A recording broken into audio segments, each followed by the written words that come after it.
Bonjour à tous et bienvenue sur boursicoté.com pour cette nouvelle analyse technique du CAC 40 en point matinal avec une configuration qui est en train de changer. Hier, je vous indiquais que nous avions une probabilité de se retourner à la baisse. C'était plus en termes de timing vers la fin de la semaine, mais il semblerait que le signal soit arrivé ce matin, puisqu'après donc la bougie d'hier qui se rapprochait ici de la zone de support, eh bien on a un signal assez important. Il s'agit d'un gap, donc gap ici qui permet le franchissement de cette zone oblique, le franchissement aussi de la zone des 7250 points, et par rapport au fait que nous étions dans une tendance haussière, ce gap baissier est donc un gap de rupture qui valide une sortie de la dynamique actuelle et qui peut nous donner donc le signal de consolidation que les statistiques nous avaient envoyé. Au niveau des indicateurs techniques, on était déjà sur une évolution baissière au sens des histogrammes du MACD, donc on confirme.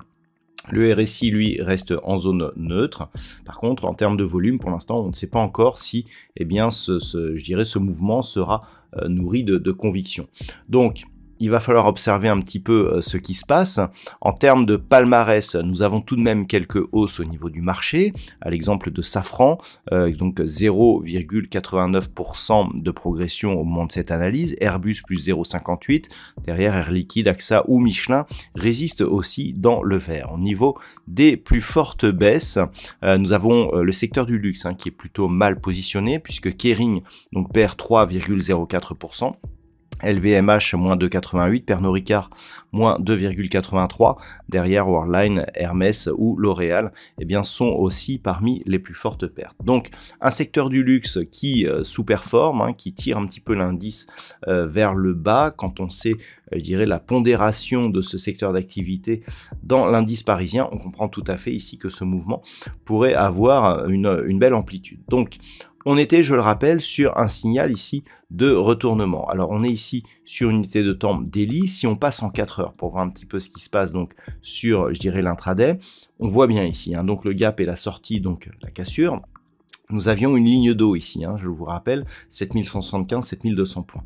C'est désormais l'objectif, un peu plus moyen terme, on en reparlera peut-être ce soir. Si cette zone ici agit comme support et que l'on revoit ici un mouvement haussier, clairement on n'invalidera pas totalement ici cette dynamique haussière. Il faudrait vraiment casser cette zone pour, avoir un gros signal de consolidation et des perspectives plus basses. Si on trace les retracements de Fibonacci, nous sommes ici sur une configuration qui, pour l'instant, n'a pas dépassé le retracement à 23,6%. Là, voilà, si je fige ici, on a ici un retracement à 23,6% qui se situe justement sur la fameuse zone ici, 7175, 7200 points. On est à 7184. Le franchissement de cette zone nous donnerait aussi un signal de consolidation justement lié à ces retracements de Fibonacci. Derrière, on a un objectif à 7107 qui est représenté ici par le retracement à 38,2%. On a les 50 et 61,8, notamment le 50 sur une zone déjà clairement identifiée. On en reparlera si ces zones venaient à être cassées.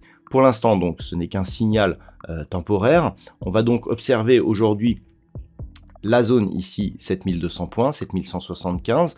Tant que les cours restent ici sous 7250, on est sur un signal de consolidation qui est confirmé. Je rappelle, gap de rupture à la baisse, franchissement du support oblique, franchissement de cette zone donc de résistance ou support horizontal.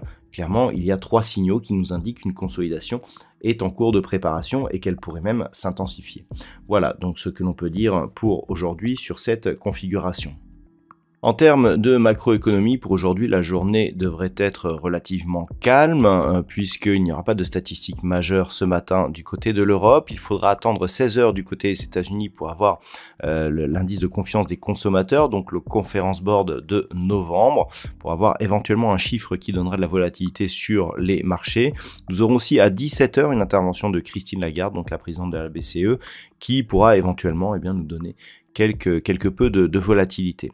Voilà, donc ce sera tout pour aujourd'hui. Je vous rappelle que vous pouvez me retrouver cet après-midi au salon Investir Day pour une conférence donc, que j'aurai l'honneur de vous donner sur l'intelligence artificielle et le trading algorithmique. On se retrouve donc très bientôt pour d'autres analyses techniques, toujours sur le site boursicoté.com.